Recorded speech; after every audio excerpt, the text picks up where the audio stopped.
तो मुल्क में इस वक्त सियासी सूरत हाल यह है कि नून लीग और पीपल्स पार्टी में इख्तिलाफात से अपोजिशन कमजोर और हुकूमत मजबूत हो रही है। लॉन्ग मार्च के मुलतवी होने और इज्तिमाई इस्तीफों पर इख्तिलाफात से हुकूमत को रिलीफ मिला है और हुकूमत को आज एक और बड़ा रिलीफ मिल गया है।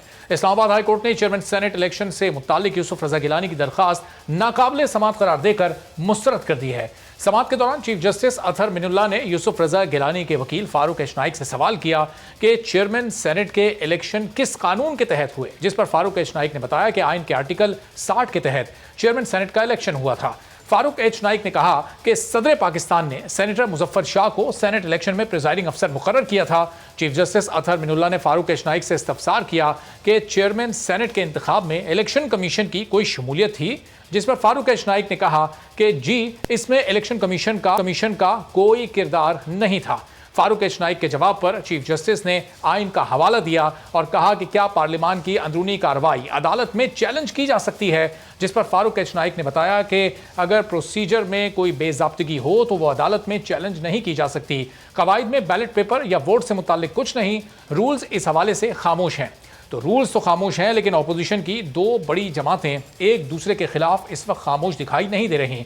पीडीएम के गुज़िश्ता सरबराह इजलास में जो तलखी पैदा हुई थी वो हर गुजरते दिन के साथ, हर बयान के साथ शदीद से शदीद हो रही थी और पीडीएम कमज़ोर हो रही थी। इस कमज़ोर पड़ती पीडीएम को एक बार फिर ट्रैक पर लाने के लिए मौलाना फजल रहमान मुतहरिक हो गए हैं। पीडीएम सरबराह ने आसिफ अली जरदारी से राब्ता किया, जिसके बाद पीडीएम क़यादत ने पार्टी तर्जुमानों और कारकुनान को मुखालिफ बयान देने से फिल वक्त रोक दिया है। मौलाना फजल रहमान ने आसिफ जरदारी को याद दिलाया कि पीडीएम के इजलास में फैसला हुआ था कि सेनेट में कायदे इस्बे इख्तिलाफ की नशिस्त नून लीग की होगी। पीडीएम की तमाम जमातों को मुश्तरका फैसलों का एहतराम करना चाहिए।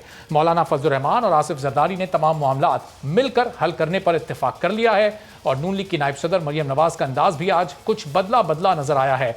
कल तक मरियम बिलावल की तरफ सिलेक्टेड होने का इशारा कर, आज जब उनसे बिलावल के बारे में सवाल किया गया तो उनका कहना था कि बिलावल भुट्टो जरदारी से कोई इख्तिलाफ नहीं है और सियासत में उतार चढ़ाव आते रहते हैं। पीपल्स पार्टी की अपनी और नून लीग की अपनी हिकमत अमली है और हम मुश्तरका मकासद के लिए पीडीएम में इकट्ठे हैं। क्या कहा उन्होंने, जरा सुनिए, फिर मजीद गुफ्तगू। कोई इख्तिलाफात नहीं है, वो पॉलिटिकल पार्टी है, उनकी अपनी स्ट्रैटेजी है, हमारी अपनी स्ट्रैटेजी है। कुछ कॉमन गोल्स हैं जिस पे हम पीडीएम में इकट्ठे हैं और सियासत में उतार चढ़ाव आते रहते हैं। बिलावल से मेरा एक अच्छा ताल्लुक है। तो अब 26 मार्च को मरियम नवाज को नैब में पेश भी होना है और वहां पर उनकी मुमकिन गिरफ्तारी हो सकती थी और उसी से बचने के लिए मरियम नवाज ने लाहौर हाई कोर्ट से 12 अप्रैल तक की अबूरी जमानत भी ले ली है। अब सवाल यह है कि पीडीएम के तमाम कारकुनान तो वहाँ जाएंगे, क्या उसमें पीपल्स पार्टी के कारकुनान भी शरीक होंगे और क्या जो पीडीएम में तलखी पैदा हुई थी वो अब मौलाना फजल रहमान और आसिफ अली जरदारी के राब्ते के बाद कुछ कम होती दिखाई देगी। इसी पूरी सूरत पर गुफ्तगू करते हैं। पीपल्स पार्टी के सीनियर रानो नबील गबोल साहब हमारे साथ मौजूद हैं। नबील साहब, बहुत शुक्रिया प्रोग्राम के लिए, आपने वक्त निकाला। आज जो मौलाना साहब का जरदारी साहब का राब्ता हुआ है उसके बाद वो जो बयानात की तुंदो तेज़ी थी उसमें कुछ कमी आती लग रही है। जो मरियम साहिबा का भी आज बयान आया कि जरदारी बिलावल साहब से बड़े अच्छे ताल्लुकात हैं। हाँ, मौलाना फजल रहमान ने जो है किरदार अदा किया अपना, जितना ये टेंशन चल रहा है मुस्लिम लीग नून के और पीपल्स पार्टी के दरमियान, उसको रोका जाए। और मैं समझता हूँ कि कुछ हमारे पार्टी के लीडरान जो है दोनों तरफ से, पीपल्स पार्टी की तरफ से भी और मुस्लिम लीग नून की तरफ से भी कुछ ऐसे बयान दिए गए थे जिससे ये जाहिर हो रहा था कि अब हमारी राहें जुदा हो गई। तो उसको रोकने की जो कोशिश की गई है और अभी हमारी क़यादत ने हमें मना किया है कि किसी भी किस्म का कोई इस तरह का बयान हम ना दें जिससे मुस्लिम लीग नून के लीडरशिप की या नून के जमात की जो है दिल आज़ारी। तो हमने पहले भी इस तरह के बयान देने से अपने आप को रोका है, अब भी रोकेंगे। और मैं समझता हूँ कि ये नोक-झोंक चलती रहेगी हमारी, लेकिन ये कि पीडीएम में ही रहेंगे, साथ ही रहेंगे और इंशाल्लाह पीपल्स पार्टी जो है वो अपोजिशन का जो किरदार अदा कर रही है पीडीएम में रहकर वो किरदार अदा करती रहेगी। सही, लेकिन अभी जब मरियम साहिबा ने जो पहले इब्तिदाई ट्वीट किया उसमें उन्होंने सिर्फ इशारा किया था, जब उनसे बाद में उससे मुतालिक सवाल हुआ उसमें भी उन्होंने कहा मैंने तो सिर्फ इशारा किया है। बिलावल साहब ने तो खुलकर उन पर तनकीद की, उनकी फैमिली पर तनकीद की और फिर बहुत सारी वजाहतें भी नून लीग की तरफ से तो आ रही थी, लेकिन पीपल्स पार्टी ने उस इशारे को अपने ही ऊपर लिया। तो पीपल्स पार्टी का रद्द-ए-अमल ज़्यादा शदीद था। नहीं, जो हो चुका है अब रात गई बात गई, मेरे ख्याल में अब नहीं होगा मजीद इस तरह की बातें। हम नहीं चाहते कि देखें पीडीएम एक कुव्वत है और एक ऐसी ऑपोजिशन की कुव्वत है जिसके वजह से इमरान खान की हुकूमत जो है वो परेशान भी है और घबराई हुई भी है। और आप देखें कि 26 मार्च को मरियम नवाज की पेशी के लिए नैब इतनी परेशान है कि वो अपनी दिफा के लिए हुकूमत को लिख रही है कि हमारी जो है सिक्योरिटी को बढ़ाई जाए, हमें सिक्योरिटी दी जाए। तो ये परेशानी जो है ज़ाहिर है इमरान खान को सेनेट के इलेक्शन में जो वो हारे हैं इस्लामाबाद की सीट में, उसके बाद उनको वोट ऑफ कॉन्फिडेंस लेना पड़ा। ये बहुत बड़ी एक कामयाबी है।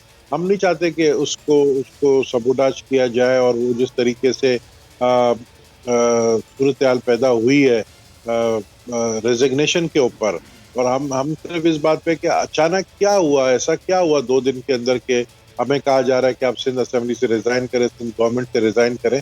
तो हमने उनको ये जवाब दे दिया कि हमने पहले भी कहा था कि हम रिजाइन नहीं करेंगे सिंध गवर्नमेंट से, हमारा आखिरी ऑप्शन होगा। जिस बिलावल ने कहा था कि ये एटम बम की सूरत इख्तियार करेगा। तो आप ये इतनी जल्दबाजी में किसके कहने पर आप लोग जो है ये कह रहे हैं कि सिंध असेंबली से रिजाइन करें? उसके वजह से हमारे इख्तलाफात बढ़े, कुछ बयानात के जैसे इख्तलाफात बढ़े, लेकिन अभी मेरे ख्याल में बर्फ पिघल चुका है, पिघल नहीं रहा है बल्कि पिघल चुकी है। और अब इंशाल्लाह जो है ये मजीद इस तरह के टेंशन आपस में नहीं हो। चले वो 4 तारीख को नबील साहब सीईसी से जो फैसला आएगा वो तो आएगा, लेकिन आप खुद क्या समझते हैं, चूंकि ज़ाहिर सियासी मामलात पर बड़ी आपकी गहरी गिरफ्त है, बड़ी गहरी नज़र भी है, तो क्या पीपल्स पार्टी को और पूरी पीडीएम को इस मौके पर, लॉन्ग मार्च के मौके पर इस्तीफे देने चाहिए, या फिर ये लॉन्ग मार्च कर लें, वापस आ जाएं, उसके बाद फिर इस्तीफों का ऑप्शन अप्लाई करें? अभी भी अपने उस स्ट्रेटजी पर कायम है आप और आपकी जमात? हमारी स्ट्रेटजी ये है कि हमने पीडीएम को कहा है कि आप इस्तीफा देना शुरू करें, बिस्मिल्लाह करें आप लोग, और कौमी असेंबली से इस्तीफा दें सबसे पहले, उसके बाद पंजाब असेंबली से इस्तीफा दें, और उसके बाद आखिरी में जो है लॉन्ग मार्च जब शुरू हो जाएगा, जब आप पहुंचेंगे इस्लामाबाद, लॉन्ग मार्च की तारीख आपने अपने से ही जो है हमारे बगैर कंसल्टेशन का आपने जो है कैंसिल कर दिया। 26 तारीख को जो रखा था मार्च के, आप दोबारा से एक तारीख का अनाउंस करें, हम लॉन्ग मार्च के लिए तैयार हैं। और उसके बाद आखिरी में जो ऑप्शन जो लास्ट रह जाएगा उससे असेंबली का हो जाएगा। उससे हमने कभी मना नहीं किया कि हम इस्तीफा नहीं देंगे, लेकिन बात यह कि शुरुआत पहले आप लोग करें कौमी असेंबली। सब्सक्राइब करें और बेल दबाएं ताकि कोई खबर रह न जाए।